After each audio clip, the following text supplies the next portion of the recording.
नमस्कार, स्वागत है आपका प्रोफेशनल एस्ट्रोलॉजी पर। मैं यशराज तिवारी आज आप सभी के सम्मुख उपस्थित हुआ हूँ जून 2025 के मासिक राशिफल को लेकर।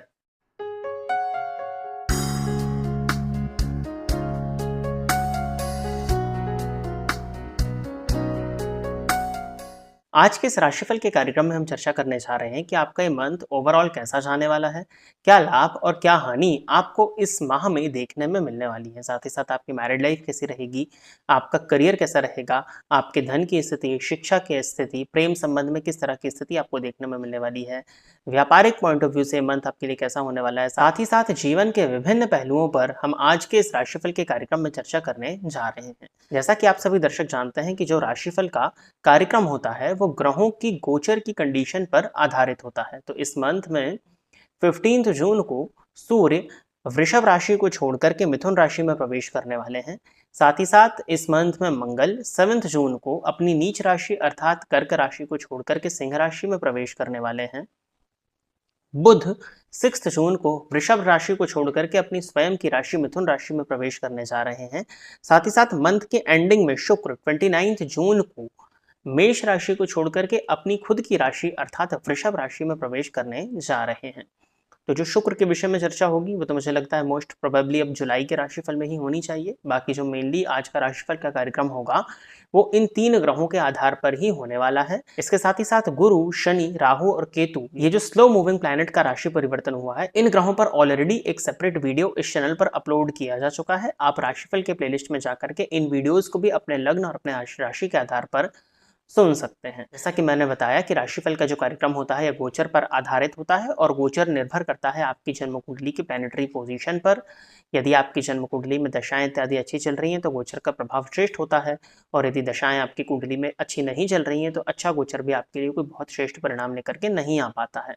तो यदि आप अपनी जन्म कुंडली का एनालिसिस कराना चाहते हैं तो आप इस वीडियोस में जो नंबर आपको दिखाई पड़ रहे हैं उन पर व्हाट्सएप के माध्यम से संपर्क करके पर्सनल अपॉइंटमेंट बुक करके अपनी जन्म कुंडली का सशुल्क अध्ययन करा सकते हैं। और यदि आप अपनी जन्म कुंडली का निःशुल्क अध्ययन कराना चाहते हैं, किसी एक प्रश्न का उत्तर जानना चाहते हैं, तो निःशुल्क जन्म कुंडली अध्ययन की प्लेलिस्ट में जो वीडियोस हैं उनमें आप अपनी बर्थ डिटेल्स दे दीजिए जिस तरह से उन प्रोग्राम्स में बताया हुआ है। अब हम बिना विलंब किए अपने आज के इस कार्यक्रम की शुरुआत करते हैं। उसके भी पहले यदि आप इस कार्यक्रम को देखते हैं और इस कार्यक्रम के माध्यम से आपका कुछ भी लाभ होता है तो आप इस वीडियो को लाइक करें, साथ ही साथ इस चैनल को सब्सक्राइब करें ताकि इन फ्यूचर जो भी कंटेंट मेरे द्वारा इस चैनल पर अपलोड किया जाता है उसका नोटिफिकेशन आपको मिलता रहे। यदि इस कार्यक्रम के माध्यम से आपका कुछ भी लाभ होता है तो आप इस वीडियो को ज़्यादा से ज़्यादा लोगों के साथ में शेयर करें ताकि और भी लोगों का लाभ और उसका माध्यम आप सभी दर्शक बने। आइए अब हम चर्चा प्रारंभ करते हैं राशियों के क्रम में तीसरी राशि अर्थात मिथुन राशि के जातकों के लिए जून 2025 का ये मंथ क्या लेकर के आ रहा है। मिथुन राशि के जातकों के लिए देखा जाए तो राशिपति उनके बुध बनते हैं जो कि 12वें भाव में संचरण कर रहे हैं 6 जून तक। 6 जून के बाद में बुध राशि परिवर्तन करके आप ही की राशि पर आएंगे और भद्र नामक महापुरुष योग का यहाँ पर निर्माण हो जाएगा। बुध के आपके राशि पर आने के चलते ये आपके व्यक्तित्व को भद्र बना देंगे। कहीं ना कहीं आपका जो दायरा है, जो सोशल सर्कल है, वो बढ़ता हुआ दिखाई दे रहा है। आप अपने व्यक्तित्व का श्रेष्ठ लाभ लेते हुए दिखाई दे रहे हैं। सुख सुविधाओं में वृद्धि होती हुई दिखाई दे रही है। उसके साथ ही साथ क्रोध की भी वृद्धि होती हुई दिखाई दे रही है। बुध आपकी राशि पर जब संचलन करना प्रारंभ करेंगे तो ये आपको नई चीजों को सीखने के लिए बाध्य करेंगे। कहीं ना कहीं आप नई स्किल्स को सीख सकते हैं। नए ज्ञान को अर्जित करने के लिए समय बहुत अच्छा होगा। लग्न में ही गुरु और बुध की युति रुद्र योग होने के चलते प्रेम संबंध के पॉइंट ऑफ व्यू से भी समय अच्छा है। लव रिलेशनशिप को मैरिज में कन्वर्ट करने के लिए भी समय अच्छा है। करियर का विकास के लिए भी समय अच्छा है। करियर की ग्रोथ के लिए भी समय अच्छा है। नौकरी पेशा लोगों के लिए भी समय अच्छा है और व्यापारियों के लिए भी समय बहुत अच्छा है। नौकरी पेशा लोगों के लिए अगर देखा जाए तो करियर में ग्रोथ होते हुए दिखाई दे रही है। प्रमोशन लंबे समय से अटका हुआ था तो प्रमोशन होता हुआ दिखाई दे रहा है। इनफैक्ट 15 जून के बाद में तो गवर्नमेंट सेक्टर से जो लोग जुड़े हुए हैं उनके लिए भी प्रमोशन होता हुआ दिखाई दे रहा है। बॉस के साथ में यदि रिलेशंस खराब हो रहे थे तो बॉस के साथ में रिलेशंस अब सुधरते हुए दिखाई दे रहे हैं। ओवरऑल ये समय आपके लिए करियर वाइज बहुत अच्छा होगा। इंक्रीमेंट यदि आपका रुका हुआ था तो इंक्रीमेंट होता हुआ अभी जून के मंथ में आपके लिए दिखाई दे रहा है, स्पेशली 6 जून के बाद में। व्यापारियों के लिए देखा जाए तो व्यापार के विस्तारीकरण के लिए समय अच्छा है। व्यापार में नई ग्रोथ देखने में आपको मिलेगी। व्यापार में आपको नए मौके देखने में मिलेंगे।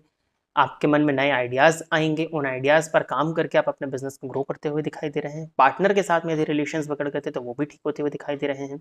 ओवरऑल बिज़नेस में भी ग्रोथ दिख रही है। बिज़नेस का प्रचार करना चाह रहे थे, यदि ऑनलाइन माध्यमों से या किसी भी माध्यम से अपने बिज़नेस का एडवर्टाइज़मेंट करके आप न्यू क्लाइंट्स को या न्यू कस्टमर्स को अट्रैक्ट करना चाह रहे थे, तो इसके लिए अब आपको एक कदम इस मंथ में आगे बढ़ा देना चाहिए।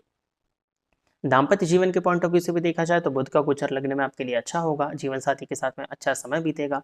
जीवन साथी की भावनाओं को आप समझेंगे और आपकी भावनाओं को आपका जीवन साथी समझेगा। कहीं न कहीं किसी भी तरह के मतभेद यदि आपके और आपके जीवन साथी के बीच में बन गए थे, तो वो भी दूर होते हुए अब दिखाई दे रहे हैं। माता के स्वास्थ्य में परेशानी थी, तो उसमें भी कुछ हद तक राहत आएगी। सुख सुविधाओं का भोग आप कर सकते हैं। वाहन इत्यादि लेना चाह रहे थे, तो उसके लिए भी समय आपके लिए काफ़ी ज़्यादा ये मंथ फेवरेबल होने वाला है। तो ओवरऑल बुध की उपस्थिति आपके लिए लग्न में अच्छी है, बस आपको अपने क्रोध पर थोड़ा नियंत्रण लगा करके रखने की ज़रूरत है और ज़िद से बचना चाहिए। ज़रूरत से ज़्यादा ज़िद करना आपको कुछ हद तक परेशान इस मंथ में कर सकता है। इसके बाद में जब मंगल का राशि परिवर्तन होगा, तो मंगल आपके लिए लाभेश होकर के और षष्ठेश होकर के तृतीय भाव में संचरण करना प्रारंभ करेंगे। तीसरे का मंगल कारक होता है और ये आपके पराक्रम और आपके पुरुषार्थ और आपकी शौर्यता, आपकी हिम्मत में वृद्धि करने वाला है। आप अपने पराक्रम की बदौलत, क्योंकि गुरु की उपस्थिति भी लग्न पर है तो भाग्य का साथ भी है, तो आप अपने पराक्रम के बदौलत, अपने हार्ड वर्क और साथ ही साथ अपने स्मार्ट वर्क, इन दोनों के कॉम्बिनेशन के चलते जो काम आपका बहुत लंबे समय से रुका हुआ था, उसको भी पूर्ण करते हुए इस मंथ में दिखाई दे रहे हैं। ओवरऑल आप अपने पराक्रम के दम पर हर रुके हुए कार्य को पूरा करते हुए दिखाई दे रहे हैं। सोशल मीडिया या कंटेंट क्रिएशन की फील्ड से जुड़े हैं तो भी ये समय आपके लिए अच्छा होने वाला है।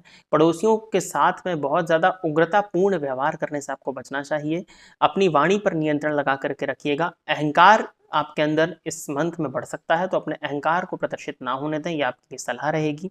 बाकी शत्रु पक्ष से भी आपके लिए ये समय बचाव का ही दिखाई देता है। शत्रु भी आपका कुछ बिगाड़ नहीं पाएंगे। शत्रु पक्ष से निपटने के लिए या उनसे भिड़ने के लिए समय अच्छा है। कहीं ना कहीं ऋण से यदि आप मुक्त होना चाह रहे थे, तो ऋण मुक्ति के लिए भी समय आपके लिए फेवरेबल है। इस मंथ में आपको ऋण किसी को उधार नहीं देना है। ऋण यदि आप किसी को दे देते हैं, तो ऋण देना आपके लिए इस मंथ में काफ़ी ज़्यादा नेगेटिव होगा। छोटे भाई बहनों के साथ में भी संबंध अगर बिगड़ गए थे, तो उनको सुधारने का प्रयत्न करिएगा, क्योंकि उनसे आपके रिलेशंस बिगड़ सकते हैं। तो ओवरऑल ये समय अच्छा है। रक्तजन्य विकार यदि आपको किसी तरह का था, तो जाकर के डॉक्टर से अवश्य ही मिल लीजिएगा। पेट से संबंधित परेशानियां भी आपको हेल्थ वाइज इस मंथ में देखने में मिल सकती है। बाकी सूर्य राशि परिवर्तन करके आपके ही व्यक्तित्व से संबंध बनाएंगे, तो ये आपके व्यक्तित्व को भव्य बनाएंगे। कहीं ना कहीं समाज में आपको मान सम्मान की प्राप्ति हो जाए, इस बात की पॉसिबिलिटीज बनती हैं। प्रमोशन इत्यादि के योग आपके लिए बनते हैं। सरकारी लाभ आपको मिल जाए, इस बात की पॉसिबिलिटीज आपके लिए बनती हैं। बस अहंकार बहुत ज़्यादा आपकी बातों से प्रदर्शित ना हो, या अपने अहंकार को पोषित करने के लिए व्यय करने से आपको बचना चाहिए, नहीं तो फाइनेंशियल मैनेजमेंट आपका इस मंथ में बिगड़ सकता है, बुध के लग्न में होने के बावजूद। साथ ही साथ शुक्र आपके लिए 11वें स्थान में होने वाले हैं, तो आपको मल्टीपल सोर्सेज ऑफ इनकम देंगे। हालांकि धन का व्यय भी होगा, परंतु जब आय होगी तभी आपके लिए व्यय होगा, तो ये चीज़ अच्छी है। संचित धन इत्यादि का नुकसान नहीं हो रहा है, जो इनकम हो रही है उससे ही आपका व्यय हो रहा है। शेयर मार्केट से जुड़े हुए तो ये समय आपके लिए अच्छा होने वाला है। शेयर मार्केट से भी अच्छी ग्रोथ आपको मिलती हुई दिखाई दे रही है। कहीं ना कहीं प्रेम संबंध के पॉइंट ऑफ व्यू से भी समय अच्छा है। रिलेशनशिप को मैरिज में कन्वर्ट करना चाहते थे, तो पेरेंट्स से बात कर सकते हैं। सिंगल यदि थी, तो नए रिलेशनशिप की शुरुआत हो सकती है। किसी नए व्यक्ति का आगमन आपके जीवन में होता हुआ दिखाई दे रहा है। और यदि एग्जिस्टिंग रिलेशनशिप में है, तो आपका आपके पार्टनर के साथ में अच्छा समय बीतता हुआ दिखाई दे रहा है। किसी तरह की गलतफहमी थी, तो वो भी स्वतः सॉल्व होती हुई दिखाई दे रही है। तो ओवरऑल समय अच्छा है। विद्यार्थियों के लिए भी समय अच्छा है। कहीं न कहीं पढ़ाई में मन लगता हुआ क्लियरली दिखाई दे रहा है। कंसंट्रेशन में जो परेशानी आ रही थी, वो अब दूर होती हुई दिखाई दे रही है और पढ़ाई में प्रॉपरली अच्छे से इन्वॉल्व हो जाएँ, इस बात की पॉसिबिलिटीज़ मिथुन राशि के जातकों के लिए इस मंथ में दिखती है। तो मुझे नहीं लगता कि किसी भी तरह की आपको बहुत ज़्यादा चिंता करने की आवश्यकता है। बस हाँ, दशमस्त शनि पर मंगल की दृष्टि पड़ेगी, तो पिता के स्वास्थ्य का और अपने घुटनों का आपको ध्यान देने की ज़रूरत होगी। और बॉस के साथ में संबंध ज़रूर सुधर रहे हैं, परंतु उनके विरुद्ध जाकर के काम करना आपको इस मंथ में फेवरेबल नहीं रहेगा। तो इस बात का आपको ध्यान देना है और उपाय के तौर पर आपको गणेश जी की आराधना करनी चाहिए और हनुमान जी के मंदिर में जाकर के मंगलवार और शनिवार के दिन दर्शन करना चाहिए। इन 2 उपायों को करने से आपके लिए मंथ और ज़्यादा फेवरेबल हो जाएगा। तो प्रिय दर्शकों, ये था मिथुन राशि के जातकों के लिए जून 2025 का राशिफल। आशा करता हूं कि मिथुन राशि के जातक मेरे द्वारा बताए गए इस राशिफल के कार्यक्रम से संतुष्ट होंगे। यदि आप इस कार्यक्रम को देखते हैं और इस कार्यक्रम के माध्यम से आपका कुछ भी लाभ होता है, तो आप इस वीडियो को लाइक करें। साथ ही साथ इस चैनल को सब्सक्राइब करें, ताकि इन फ्यूचर जो भी कंटेंट मेरे द्वारा इस चैनल पर अपलोड किया जाता है, उसका नोटिफिकेशन आपको मिलता रहे। यदि इस कार्यक्रम के माध्यम से आपका कुछ भी लाभ होता है, तो आप इस वीडियो को ज़्यादा से ज़्यादा लोगों के साथ में शेयर करें, ताकि और भी लोगों को लाभ हो और उसका माध्यम आप सभी दर्शक बने। आज के इस कार्यक्रम में बस इतना ही रखते हैं। नमस्कार।